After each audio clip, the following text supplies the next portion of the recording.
ስትተው አትደነቁ። ዞር ብላችሁ ሕይወታችሁን ወደ ኋላ ተመልከቱ። ከማን ጋር ለመሆን ማንን ትታችኋል? ከማን ጋር ለመወዳጀት ማንን ርቃችኋል? ምን ያክል ሰዎች ወደ ሕይወታችሁ መጥተው ተመልሰው ሄደዋል? ምን ያክሉስ እስከ ዛሬ አብረዋችሁ አሉ?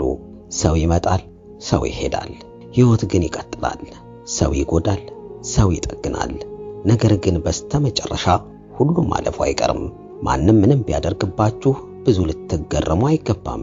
እናንተ ለሌላ ሰው ብላችሁ አንድን ሰው እንደምትተውት ሌላውም ሰው ለሌላ ሰው ብሎ ቢተዋችሁ ምንም የሚያስደንቅ ነገር የለውም። ምናልባት ከአብሮነቱ ጥንካሬ፣ በመሐከላችሁ ካለው አመኔታ፣ አብራችሁ ካሳለፋችሁት ከባድ ጊዜ አንጻር መተዋችሁ ሊያስደነግጣችሁ ብሎም ሊያናድዳችሁ ይችላል። ነገር ግን ሰው አይደለም ጊዜ እንኳን ይቀየራልና ምንም ማድረግ አይቻልም። ይሄ አንዱ የተፈጥሮ ሕግ ነው። ሁሌም ቢሆን በራሳችን መስፈርት የተሻለ ሰው አሸናፊ ይሆናል። ማንም ሊጠቅመው የሚችል ሌላ ሰው እያለ የማይጠቅመውንና ለረጅም ጊዜ ሲጎዳው የነበረን ሰው በሕይወት ውስጥ የማቆየት ግዴታ የለበትም። አዎ፣ ስትተው አትደነቁ። ችላ ስትባሉ አትገረሙ። ስትገፉ አትደናገጡ።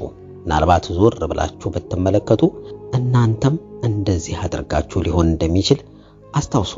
አንድ ሰው ስለተዋችሁ ሰውየውን ከመውቀሳችሁ በፊት እናንተ ጋር ያለውን ክፍተት መርምራችሁ እወቁ።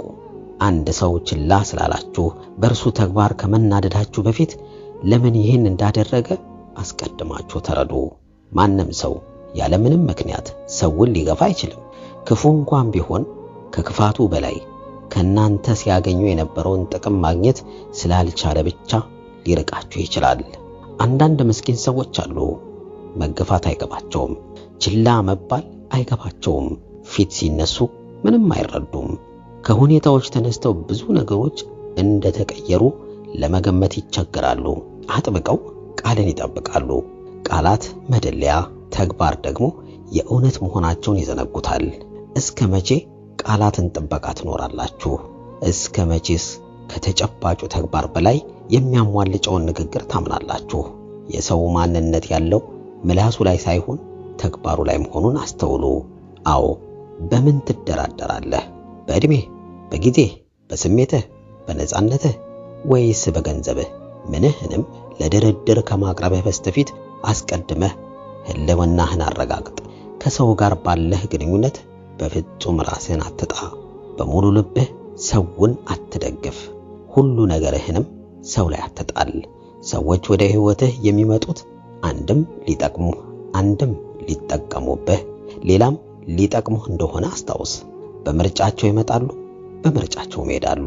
ምንም ብታደርግ ይህንን የምርጫ ነፃነታቸውን ልትቀማቸው አትችልም። ማንም ዘላለም አብሮህ አይኖርም። የትኛውም ሰው ወይ ከሆነ ጊዜ በኋላ የመጣ ነው ወይም ከሆነ ጊዜ በኋላ የሚለየህ ነው። የምትወዳቸውን ማጣት፣ የሚወዱህን መለየት ትላንት የነበረ ዛሬም ያለ ነገም እንዲሁ የሚኖር ነገር ነው። ሰው ተወኝ ብለህ ብዙ አትጨነቅ። አንተም ምንም የማይጠቅምህን በምትኩ ለዘመናት እየጎዱህና እያቆሰሉህ የነበሩትን ሰዎች ለመተው የሕይወትህን ጥራት አብረውህ ባሉ ሰዎች ጥራት ማስተካከል እንዳለብህ አስታውስ።